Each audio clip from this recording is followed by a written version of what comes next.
Good morning, everybody, and thank you so much for being here. On behalf of myself and the colleagues of the Congressional Hispanic Caucus, I welcome you to this very special briefing sponsored by the UCLA-USC Latinos and Economic Security Project. We are very fortunate to have such a distinguished group of individuals with us today.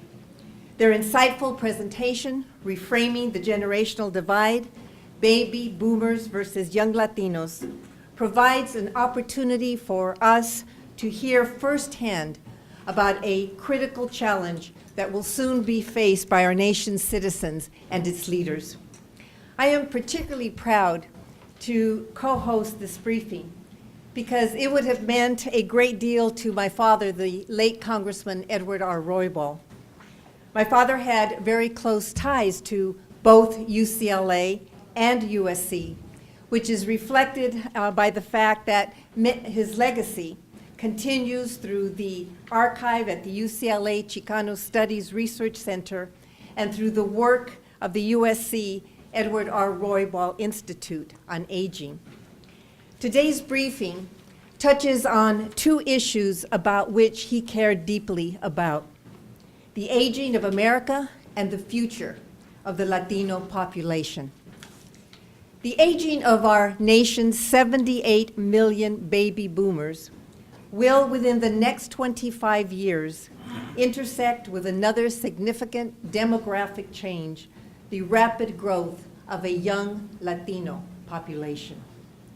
This dramatic intergenerational convergence has the potential to impact the economic, social, and political future of the United States in ways never before experienced in our nation. How we prepare our nation for this demographic transformation will say much about our nation's future stability and our continued prosperity. That is why today's briefing is so significant. It presents us with an opportunity to begin learning more about this important issue and how we as policymakers can turn the challenge into an opportunity of positive change for our country and those we represent. Today's presentations, accompanied by commentary from two nationally recognized respondents, Robert Greenstein, President of the Center on Budget and Policy Priorities, and Ronald Brownstein, Political Director of Atlantic Media and a columnist with the National Journal, will also serve as a catalyst for this national conversation which can no longer be delayed. I am confident that by working together through mutual respect and understanding, we can shape the discussion in a way that results in the enrichment and economic security of our country and in a stronger and better America. It is now my pleasure to begin today's briefing by introducing you to our Master of Ceremonies, who is a dear and longtime friend of my family, UCLA professor Fernando Torres-Gil. Fernando was staff director to my father's House Select Committee on Aging and most recently received his third presidential appointment when President Obama nominated him and the Senate confirmed him to be vice chair of the National Council on Disability. Please join me in welcoming Fernando, his colleagues, and all our distinguished presenters. Thank you so much.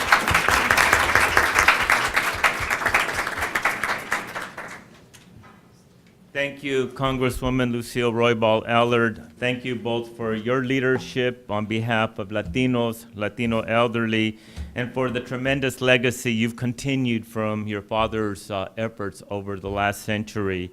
And once again, thank you all for being here. We have a wonderful turnout, which is especially impressive because there is much that's occurring on the Hill. The House is in session, the Senate is in session, and we understand that there are great negotiations over the debt and lifting the debt ceiling.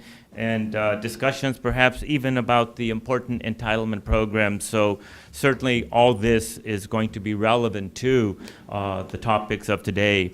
Do note that this is being videotaped, so we'll all behave ourselves. There will be DVDs. This will be on both our website and on YouTube, so it will be made available widely throughout the country and to our many stakeholders and those that are concerned about these important trends. What I'd like to do now is to introduce a very important individual, Dr. Kalolo Kijakazi, with the Ford Foundation. The Ford Foundation has been an instrumental partner in making our work, our research, our policy analysis, and our dissemination and use of that data. She's made this possible. We thank Ford for their generous support. Dr. Kijakazi, would you come up and say a few words before we begin?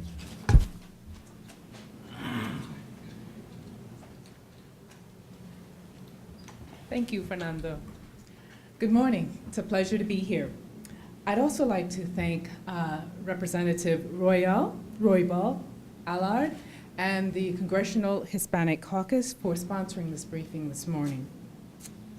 The Latinos in Economic Security Project brings research and advocacy to bear on the intersection of the issues facing Latinos and issues facing the elderly. This work is at the heart of the Ford Foundation's initiative called Building Economic Security Over a Lifetime, which I manage. The Foundation's goal is to reduce poverty by assisting people to move from economic insecurity to sustained intergenerational economic mobility. And we do this by supporting research, policy analysis, and advocacy that will inform policymakers, the media, and the general public about the need for universal and progressive public policies that assist everyone, including low-income families, to save and invest in long-term assets, such as retirement plans. The period of retirement is an important part of the life cycle for which we need policies that help people to save and to prepare. Some existing policies, such as 401k account legislation, provide savings incentives that accrue primarily to middle and upper income families.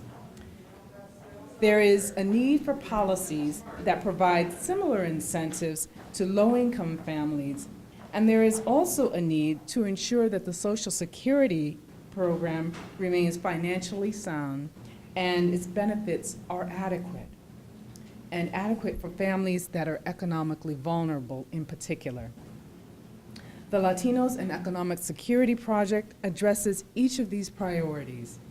The groundbreaking research will serve as a sound basis for policy analysis, for informing the media and the public, and for building a constituency that can advocate for retirement security for the Latino community. The LES project has also been prescient in its recognition of the need to build intergenerational support for retirement security.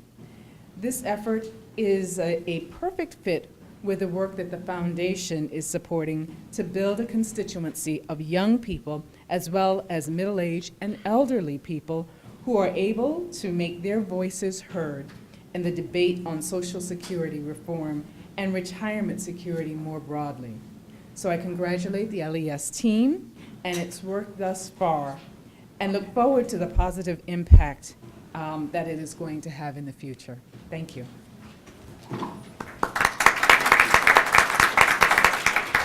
Thank you, Kalolo, and we will begin. And once again, on behalf of the Congressional Hispanic Caucus and Congresswoman Lucille Roybal-Allard, we are honored to be here at the nation's capital to address really the convergence of two crucial trends, both the aging of the population and the emerging Latino population. While our legislators debate issues about the debt ceiling, the deficit, what to do with entitlement programs, how to respond to the aging population. It's now quite clear from the U.S. Census Bureau that the nation is changing and becoming more diverse And one population in particular, Hispanics, Latinos, will become the nation's largest minority. And thus, that was our motivation to really begin to ask, what does it mean when a nation, for the first time in its history, not to be overly dramatic, but I think it's accurate to say, for the first time in the history of the United States of America, we will both age and become diverse at the same time. And whether we're 80 years of age or 60 or 40 or 20 years of age, in all likelihood, the full consequences will come to fruition during our lifetime, over the next 10, 20 years, certainly 30 years at the outset.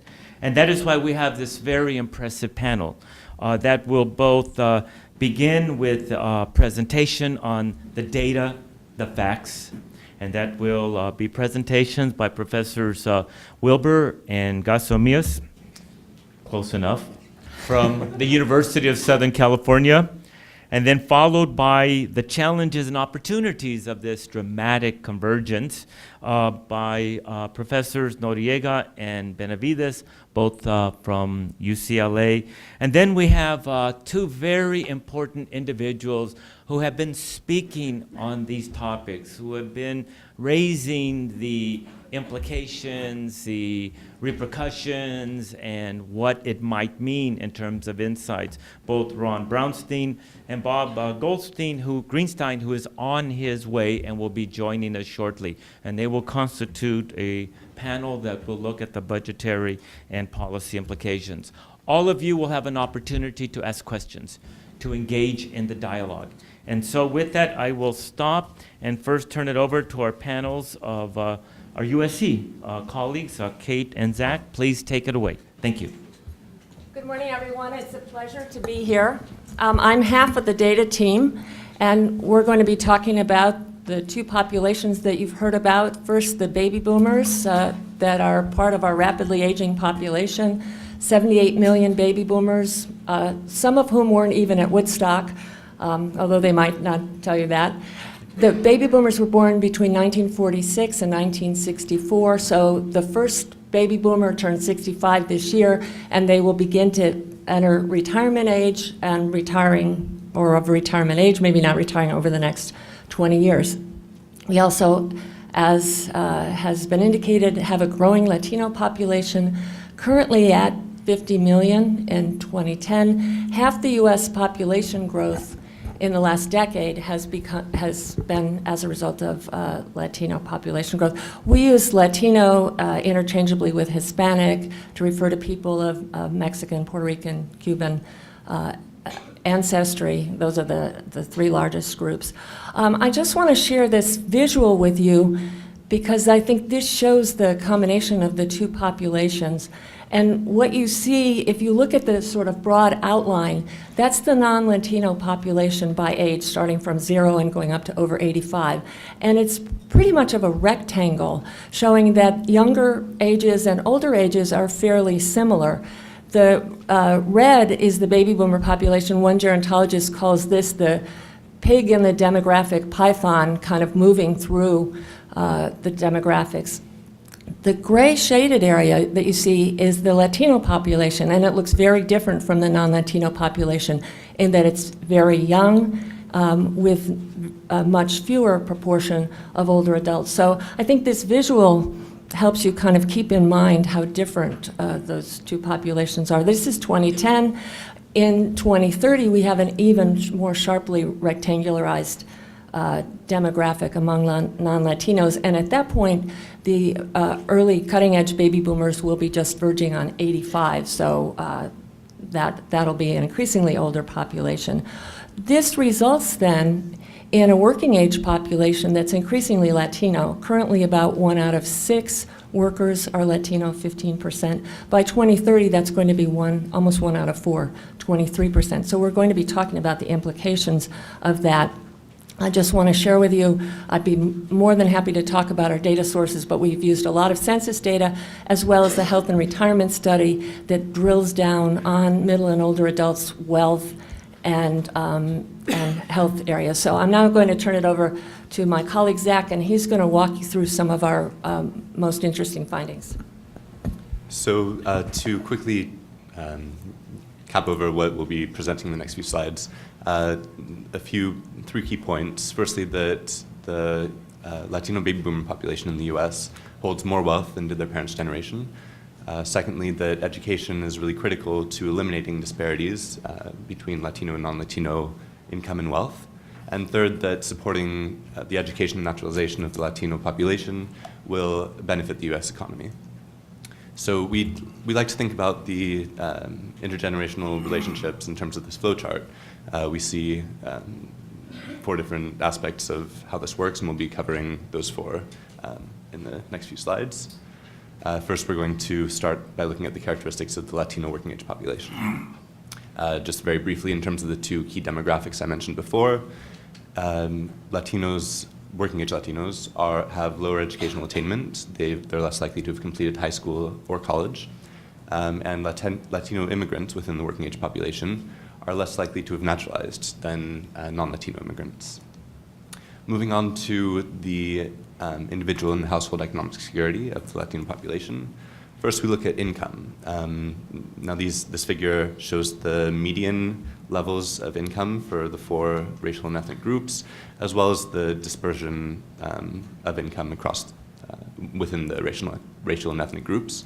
So we see from this that the Latino and Black populations are severely below the white and Asian populations in terms of income, and this was 2009 data. But the Blacks and Latinos in 2009 were about on par in terms of income. Looking over to wealth, we've looked at 2 generations for this, the baby boomers as well as the silent generation, which is the generation that preceded the baby boom generation. We've looked at them between ages 54 and 62, their wealth levels, and we see that overall Latinos and Blacks have lower levels of wealth than did their white counterparts, their white non-Latino counterparts. But the really interesting finding that emerges is that from the silent generation here, you see the Latinos in the baby boom generation have a much higher level of wealth than did their parents' generation. So moving on to the effect of the Latino demographic characteristics on their economic security. We see from this, this is a figure showing the basic relationship of race and ethnicity on income of working age individuals. This controls for age, sex, marital status, employment status, and other racial ethnic groups. So we see here that on a very basic level, the Latino population has about $2,500 lower income levels than their non-Latino white counterparts, and that Black individuals are about $1,500 less. This is annual income. However, if we bring citizenship status into the equation, we see that the size of the effect for both Latino and Black population diminish, especially for the Latino population. So bringing in citizenship status, we see the Latino effects dropping to about $1,500, so about $1,500 below their non-Latino white counterparts.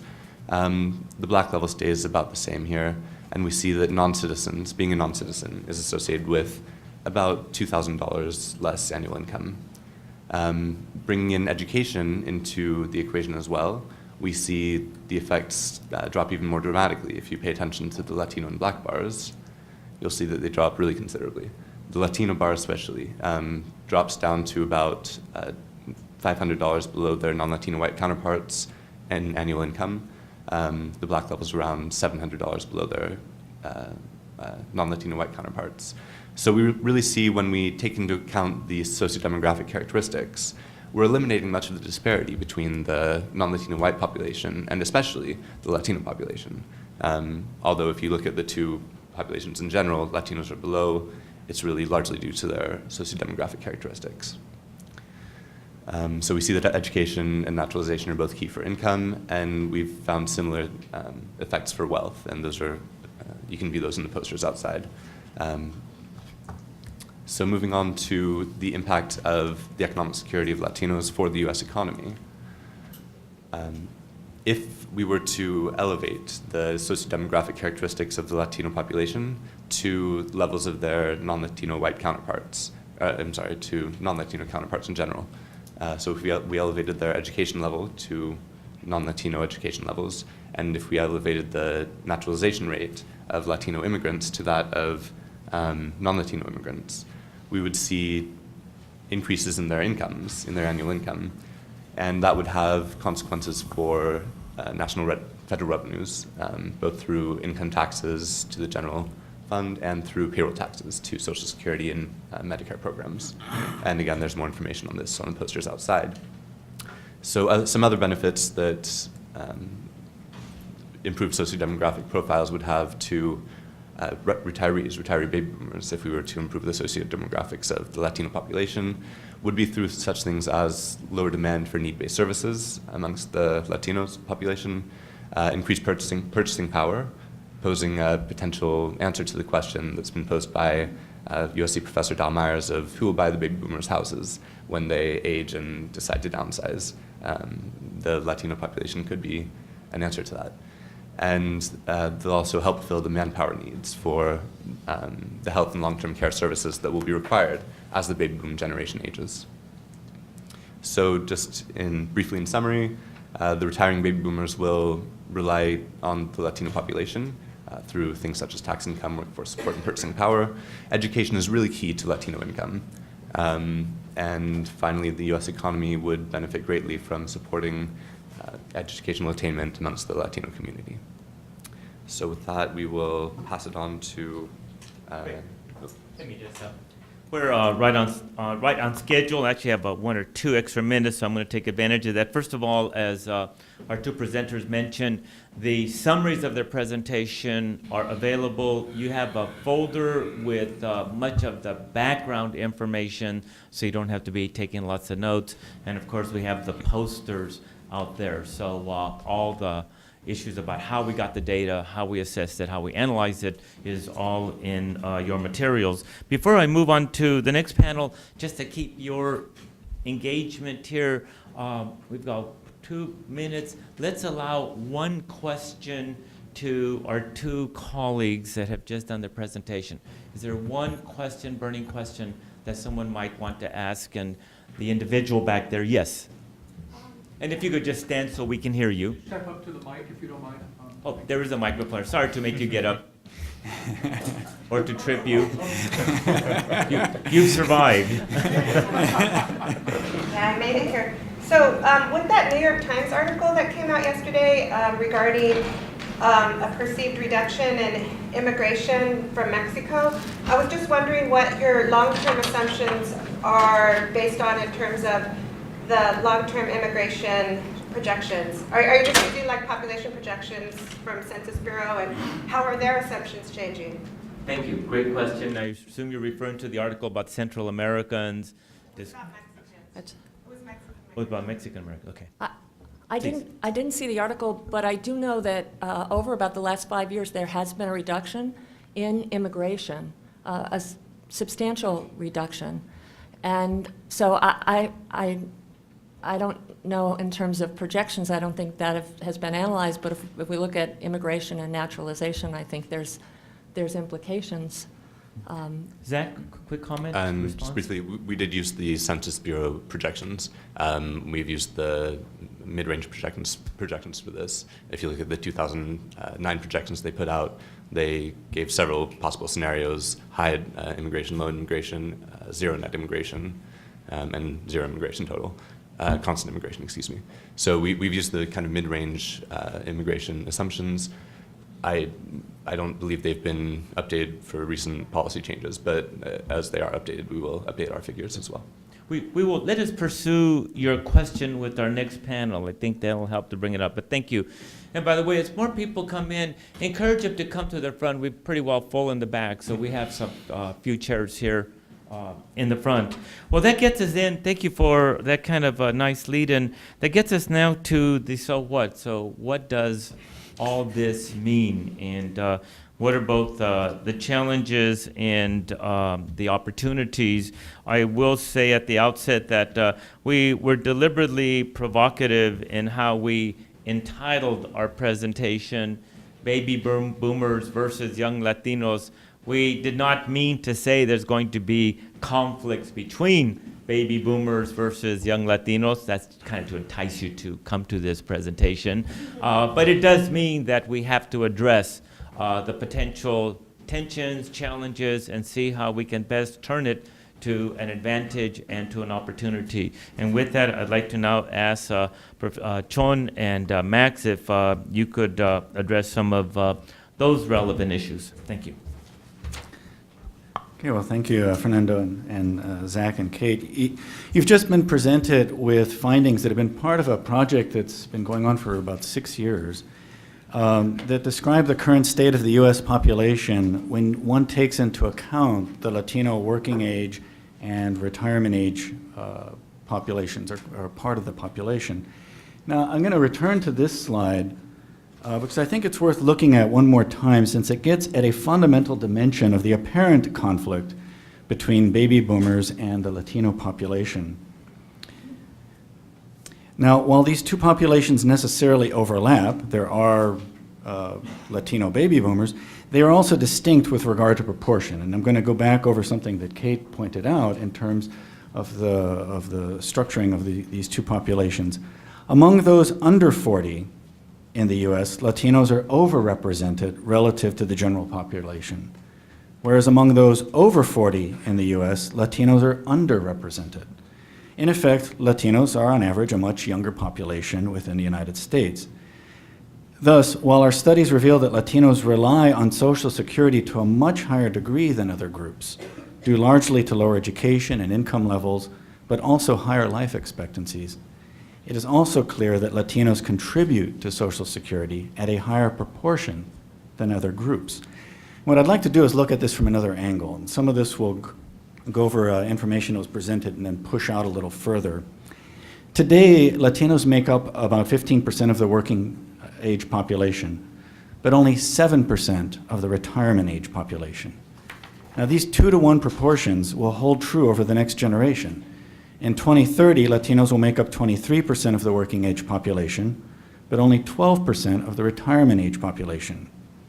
Now, by 2050, the buffer provided by a younger Latino population will have ended as it starts to look more like the general population, with Latinos making up roughly 30% of the working age population and 20% of the retirement age population. Now, why is this important to address now? The Latino population, as you heard, will account for nearly 55% of the population growth over the next 20 years.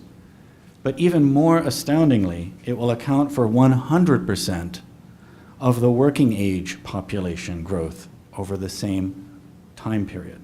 In fact, the number of working age non-Latinos will drop by about 1 million or more. This population, the Latino population, will be critical to economic growth, and yet it has not had adequate access to the two factors that will guarantee increased income levels, as was pointed out, education and pathways to citizenship. These two factors account for over 80% of the disparity in the income between Latinos and non-Latinos. And this impact is borne out by the research that you can see presented out in the hall and in the handouts, and also research that we've conducted at the Chicano Studies Research Center looking at homelessness among the elderly, healthcare access regardless of language, educational pipeline, and media discourse on immigration. There's a great congruence here in terms of the impact that this has. Now, by way of a conclusion, I want to note that in the last week, a video of a 1963 speech by President John F. Kennedy has been circulating by way of YouTube. And in it, he reiterates the key points of his classic 1958 essay, A Nation of Immigrants. And that phrase, a nation of immigrants, was one that informed my own public education in the 1960s as a late baby boomer. Immigrants, as this went, contributed to the nation's infrastructure, usually at the low end or entry level, and the nation invested in their children through quality public education. And those children entered the middle class and thereby renewed our economy. Now, history is more complicated, but the findings by Kate and Zach do bring us back to 3 I words that I think require greater attention in the policy arena in a constructive and kind of unified sense. Immigration, investment, and infrastructure. Max Benavides now will talk about the reframing of this issue in those terms. Great. Thank you, Sean and Kate and Zach, for your presentation. And what I'd like to show you is the YouTube video of President Kennedy speaking. It's very brief, about a nation of immigrants. And what's follows on what I'm going to talk about is it's a classic frame. We, over time, in school and conversations with our families and in our communities, have talked about the fact that we're a nation of immigrants. And so what we're going to see an example of is somebody, the former president, the late president, framing the issue for us. So if we could play that video, that'd be great. Thank you.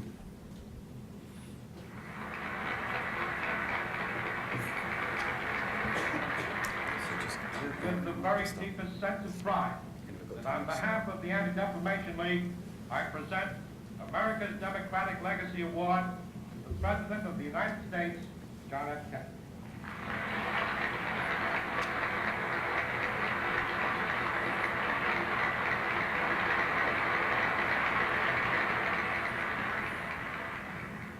The man who first shaped the democratic legacy that you honor tonight were filled with a sense of excitement and of wonder at the importance of the event in which they were participating.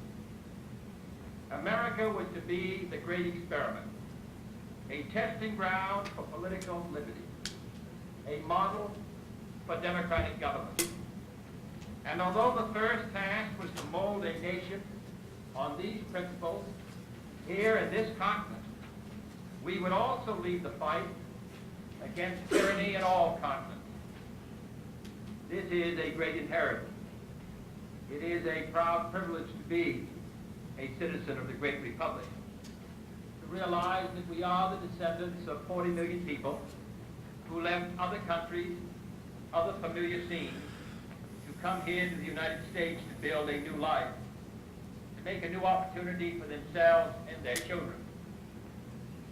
I think it is not a burden, but a privilege to have the chance to share that great concept among all of our people, to make this really, as it was for them, a new world for us, and indeed for all those who look to us. That is what this organization has stood for 50 years. That's what this country has stood for 200 years, and that's what this country will continue to stand for.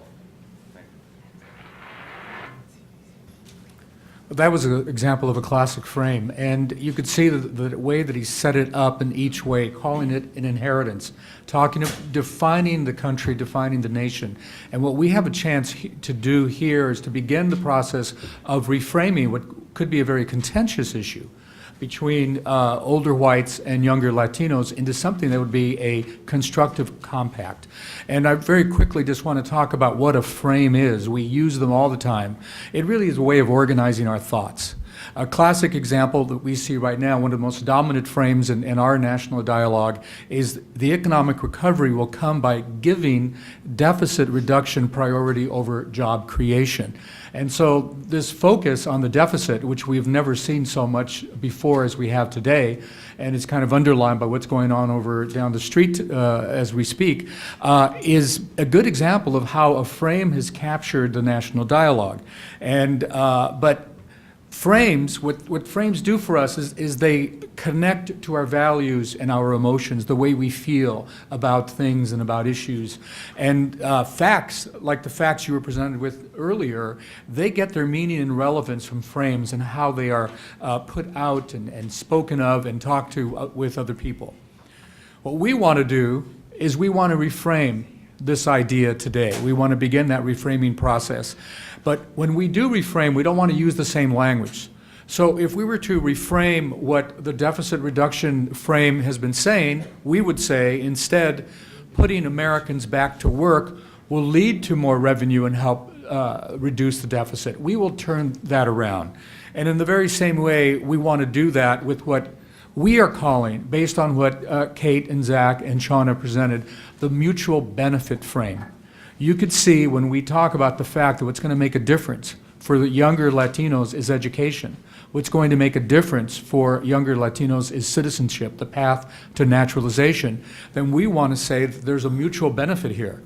This switches the ground of the debate from an us versus them frame to a win-win frame. The trade-off, boomers get an educated workforce. As Sean was saying, this is going to be our workforce that's going to be paying into Social Security. This is the workforce that's going to be paying taxes that are going to run our highway system, our healthcare system, our courts, et cetera, you name it, the whole system that we rely on. And boomers will also get Social Security as a continued benefit, and of course, very important for anyone over 65, Medicare. What young Latinos get is an education, and they get a shot at the American dream.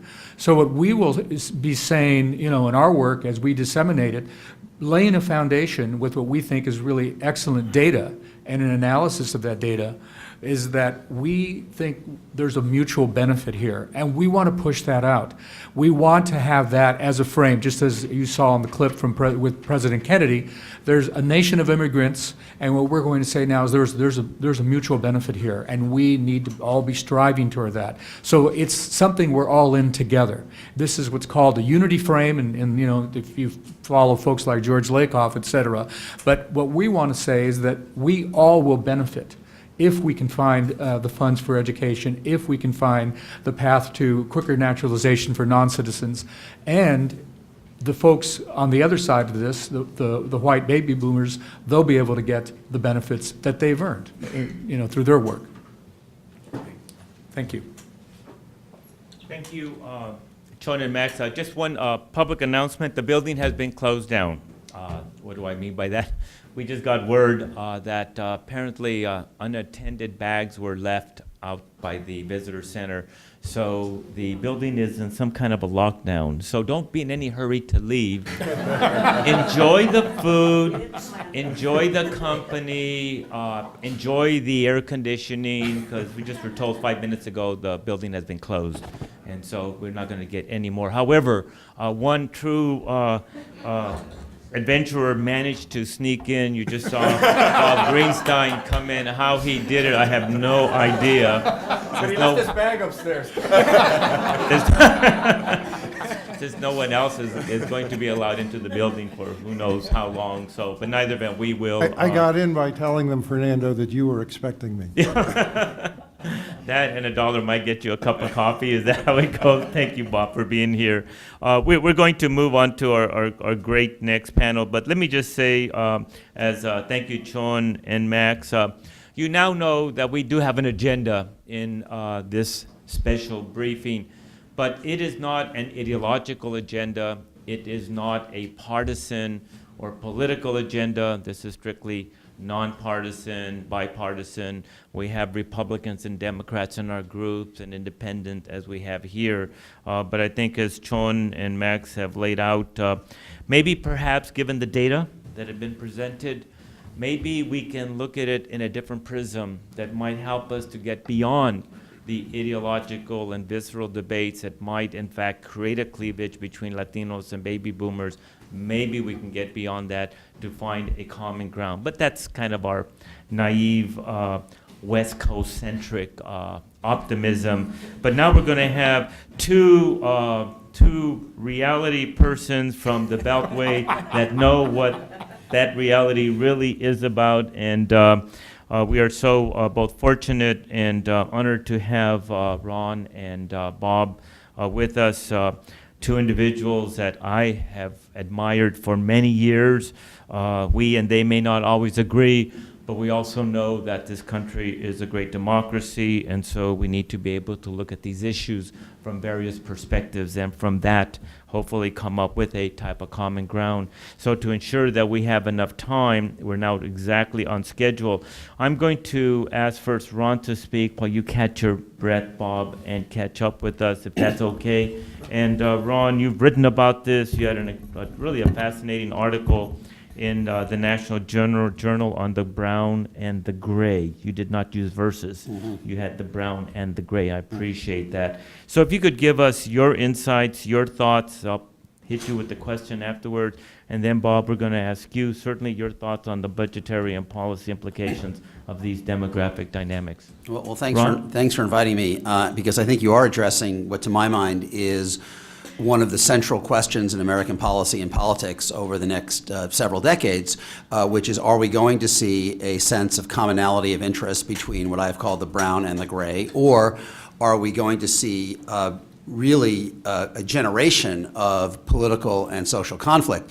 Right now, despite the unity frame, I think right now we are more on the spectrum toward the conflict side when you look at what's happening in our politics. And I think an understanding of these issues is sharpening, and I think the driving factor in causing people to focus more on this is the 2010 census, which I think hit much of the policy and political community like a postcard from the future. It wasn't only that the depth of the change, of the demographic change, was even greater than many people would have expected, with over 36% of the country being non-white. It was that the breadth of the change, I think, was so powerful, that it's not only a phenomenon, growing diversity is not only a phenomenon of Miami, Dallas, Phoenix, LA, New York, and Chicago. It really is something that is becoming much more integrated into the experience of life across the country. In 18 states from 2000 to 2010, Hispanics provided a majority of the population increase. In 7 other states, they were at least 40% of the population increase from 2000 to 2010. We keep track at National Journal. One thing we've been doing is looking at the spread of diversity relevant to the audience here today by congressional district. In the 1990s, after the 1992 redistricting, there were roughly a quarter of the congressional districts were at least 30% non-white. With this data as of the 2010 census, a majority of congressional districts are now at least 30% non-white. So this is a phenomenon that is affecting really places that had not previously seen this kind of diversity. And certainly you see that in the Southeast, in places like Georgia, Virginia, North Carolina, where politics have been a binary competition between whites and blacks, and now you have the additional factor of Latinos and in some cases Asians as well. All of this is especially pronounced among the young, right? So we know now that almost 47% of the under 18 population is non-white. I believe that in the newborn population this year, the expectation is that has reached majority non-white, and we expect that by the end of this decade, a majority of Americans under 18 will be non-white. And at some point, you got to kind of wonder, if you're talking about majority, minority, do you have to change your terminology somewhere down the road? Now, there is one part of the society that has been largely immune to these trends, and that is the aging baby boom. Between 1924 and 1965, we had very little immigration into the country. We essentially shut it off, and so we are in a situation today where 80% of seniors are white. And that proportion isn't likely to change very much, demographers tell us, over the next several decades. I believe this is in some ways one of the fundamental political conflicts we are going to face in the coming decades, between the preferences and priorities of a huge, preponderantly white baby boom generation that is becoming more skeptical of the role of government as it ages, and this enormous millennial generation and beyond that is heavily non-white and overwhelmingly believes that it needs public investment in education, infrastructure, and healthcare in order to lift its children into the middle class. You can look at this in a lot of different ways to see how these two groups are diverging. For example, you look at the 2008 election results. Barack Obama won the votes of 80% of Americans who are not white. He also lost whites 57 to 43, according to the exit poll, becoming the first president in American history, I am sure, to win the White House while losing whites by double digits. In 2010, Democrats held on to 73% of the votes of minorities, according to the exit poll, but Republicans won 60% of whites, their best showing ever in the history of polling in a congressional election, and they won 63% of white seniors. If you look at the attitudes that the groups are expressing, for example, I did a story called White Flight in National Journal where we purchased a lot of unpublished data from the exit polls, and we looked at the underlying attitudes of whites and non-whites, and really at the core question, one of the core questions in the exit poll, this was among voters, so it's a little different than the overall population, but not that different. Government should do more to solve problems. Government is doing too many things better left to businesses and people. Government should do more. Minorities, 60%, 33% saying it is doing too much. Among whites, essentially essentially the proportions are reversed. 32% saying government should do more, 63% saying it should do less. If you look at the healthcare law, 70% of minorities said it should be left as it is or expanded. A majority, 56% of whites, said it should be repealed. And in fact, if you go one step further, as Gallup has done, you see overwhelmingly in the white population a view that the healthcare law is a program for poor people and minorities and will not benefit people like me.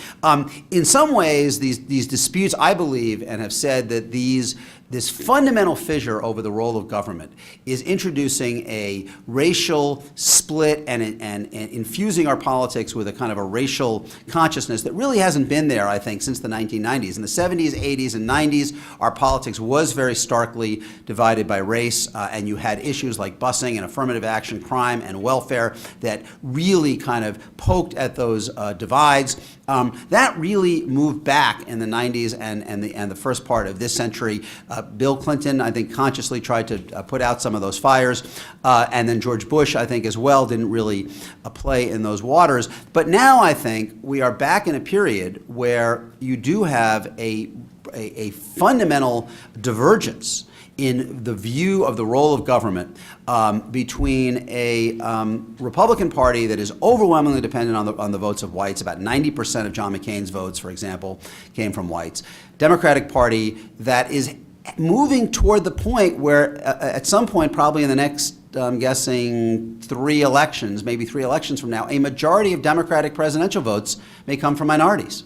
And is much more open to an activist role for government. And you can look at how this will play out in a variety of ways. One example would be, I thought, the budget fight we had in Texas this year. In Texas this year, Latinos for the first time alone became an absolute majority of the K-12 school system. 70% roughly of the kids in K-12 schools in Texas are minority.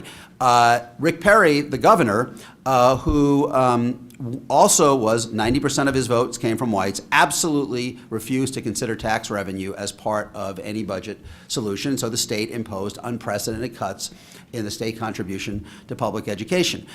You can look at how this is played. You can argue about how this has played out in California since Prop 13 in 1978. So I think in a variety of ways, this really is, to me, a central question. I believe that as you have framed it is exactly right. Ultimately, as in most cases in American life, we are more interdependent than we realize. That this aging white baby boom needs minority kids to move, to improve their educational attainment, to get better paying jobs, because otherwise there's going to be no one there to pay the payroll taxes, to fund Social Security and Medicare, unless we're committed to importing a lot of high-skilled workers from elsewhere around the world. But that frame is very far away, I think, from where we are in politics. And right now, where we are in politics is, I think, moving back in some ways toward a 70s and 80s mode where much of the white electorate views any kind of public investment as taking money from my pocket to give it to others, and the others increasingly defined as minorities. That is the trajectory we're on. It is a very rocky road in many ways, I think, for the country, economically, socially, and politically. And the question is whether we can find a leadership that makes Americans realize, as I said, that as is often the case, they are more interdependent than they might realize at this moment. So I will stop there. And if I can pose one question to you, we worked out a system where each gets roughly 8 minutes, and then I pose a question. Ron, you're an astute student of American politics and American cyclical politics, and the country in the last 150 years has gone through this cycle of comfortable with immigrants, not comfortable with immigrants. Might that cycle come back where maybe the public might realize, hey, maybe we really do need them, and our optimistic, naive West Coast view might become trendy again? Or are we in for a period of cynicism about these issues? I believe, and I wrote this in my LA Times years, wrote this in the mid-90s, I believe the evidence is that the country is most welcoming to immigrants during periods of rising living standards. And I think the fact that we have been, the median income is lower today than it was a decade ago, probably the only decade other than the Depression in America, and since at least the turn of the 20th century when that's been true, I think is an ominous backdrop for that kind of acceptance. If you look now, one of the most striking trends in public opinion polling over the last few years is that Hispanics and African Americans are much more optimistic about the opportunities for their kids than whites are. Not only blue-collar whites, who you would expect it of, but as well white-collar whites. If you ask, will your children be able to match or exceed your living standards, much higher percentage of African Americans and Hispanics say yes than whites. And as long as that is true, I think this becomes a difficult issue because it is one of the symbols of the change. I mean, I think in a lot, especially in working-class white communities, people are struggling to explain why their father was able to graduate from high school, produce a decent living for their family, and they can't. I think, there are two big explanations in the minds, maybe three big explanations in the minds of people. It's kind of globalization and American companies taking jobs abroad. It's government taking my money and giving it to people who don't deserve it. And then it's racial change. And I think all of those things are going to be very difficult for us to deal with unless the pie is getting bigger. Great. Thank you for that reality insight. And now Bob, who's been a longtime student and activist on issues of budgets and what it means for the nation, I'd like to hear your thoughts on these issues. Well, thank you. I wasn't sure a few minutes ago I would actually make it in. Sort of an interesting lesson in police bureaucracy. I kept being told you're not allowed in the building, and when I would persist, they'd say, go talk to that cop a block away.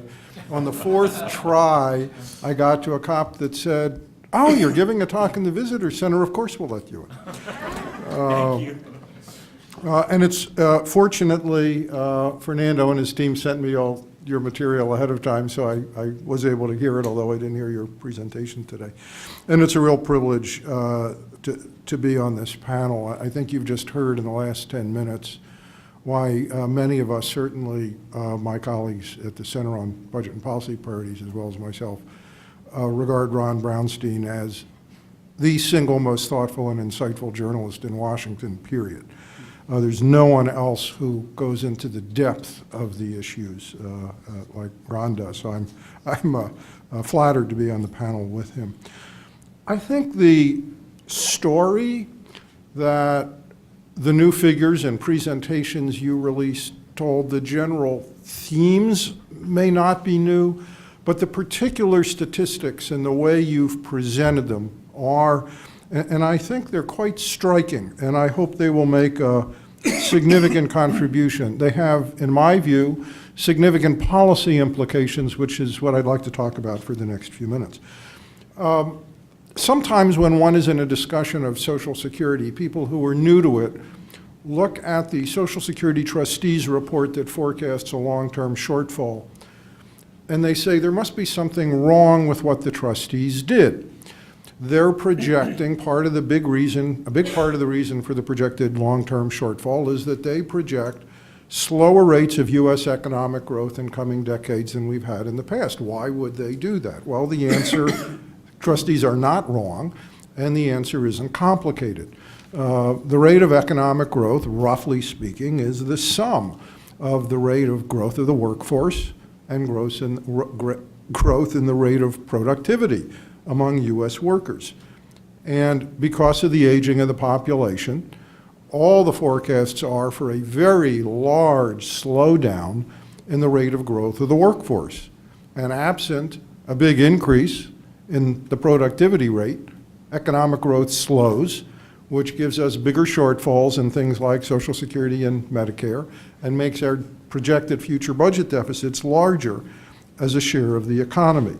The implications of that aren't all that complicated.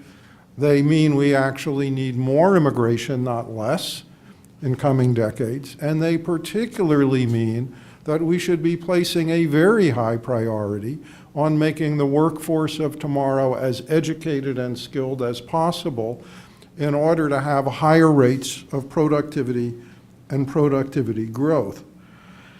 And frankly, this is what makes the current huge fiscal policy debate we're in, which will not end in the next few weeks if the parties somehow work out an agreement to get through the debt ceiling on August 2nd. We are going to be in this debate for one or more decades because the choices we have to make are so big and so wrenching.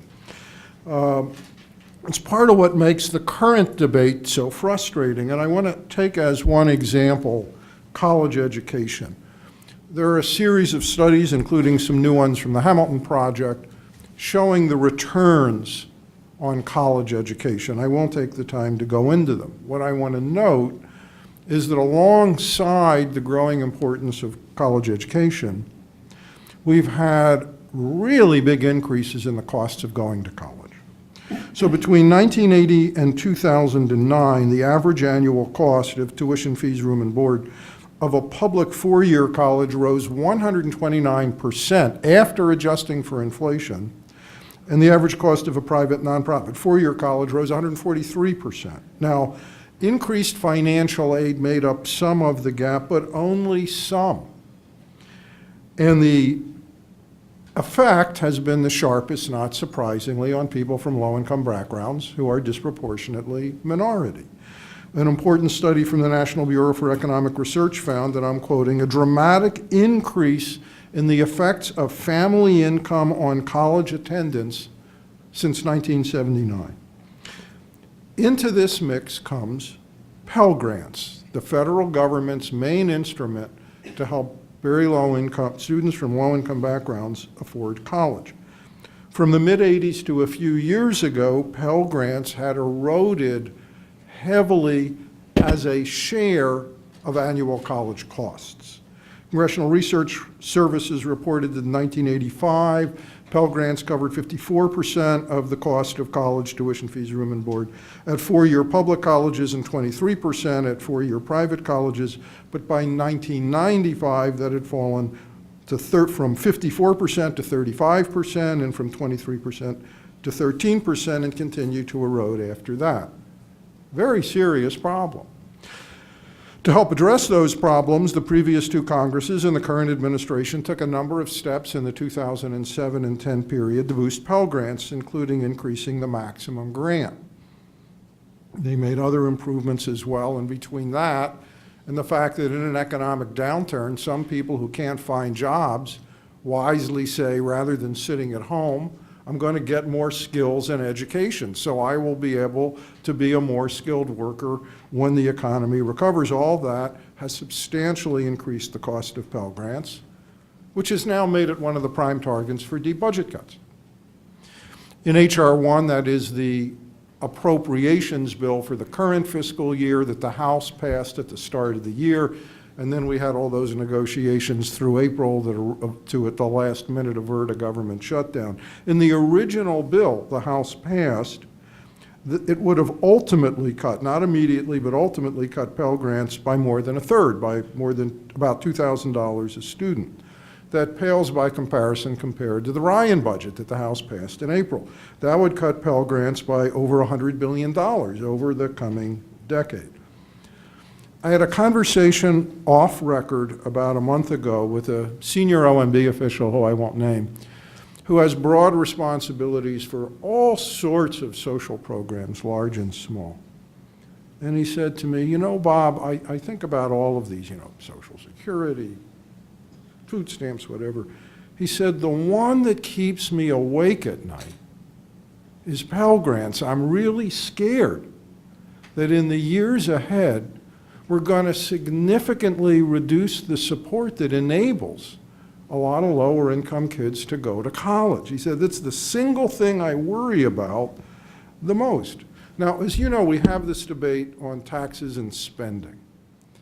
There are a series of important articles by Martin Feldstein, the Harvard economist who was President Reagan's chief economics advisor for a while.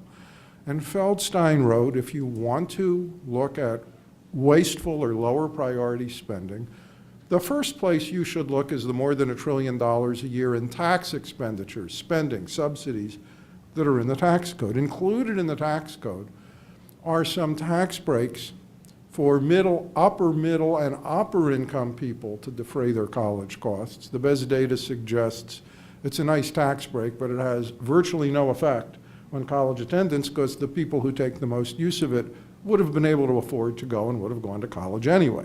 Unlike Pell Grants, where the evidence shows some of the people who get it would have